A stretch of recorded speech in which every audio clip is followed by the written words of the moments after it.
Matapos makita ang 50 puntos ni Joel Embiid sa Game 3 laban sa New York Knicks, sinabi ni Jalen Brunson, "Ngayon panoorin niyo ako, aakayin ko rin kayo."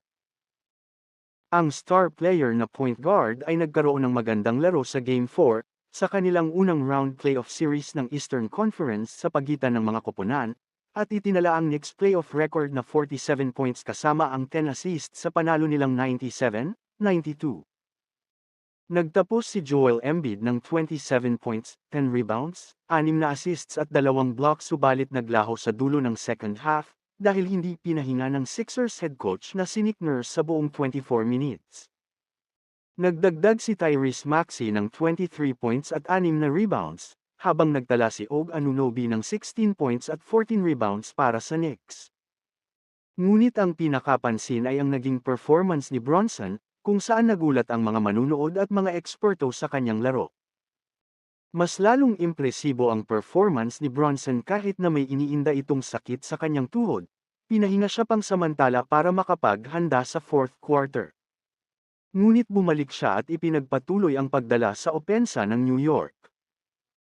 Kinailangan ng Knicks ang bawat puntos sapagkat sa labang ito, hindi rin nagpakitang gilas sina Josh Hart, at nagtala lamang ng 4 points, 0 of 7 mula sa field at Dante DiVincenzo, 8 points 3 of 11 mula sa field, sa opensa at 1 minuto lamang na laro ni Bojan Bogdanovic bago siya magka-ankle injury.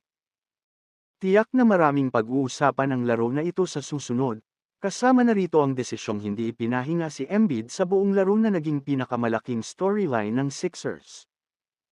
Malaking factor din ang hindi magawa ng Philly na harangin ang opensa ng New York na may 15 offensive rebounds, kasama na rin ang 6 na puntos na nakuha mula sa bench.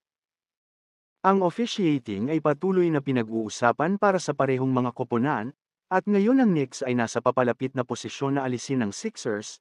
Mayroong 3 pagkakataon na gawin ito at may Game 5 pa na gaganapin sa Madison Square Garden. Ngunit ang Knicks ay nasa ganitong posisyon dahil sa kamangha-manghang performance ni Bronson, una at higit sa lahat. Siya ang naghatid ng panalo sa kanyang koponan at dalhin ang serye sa 3-1.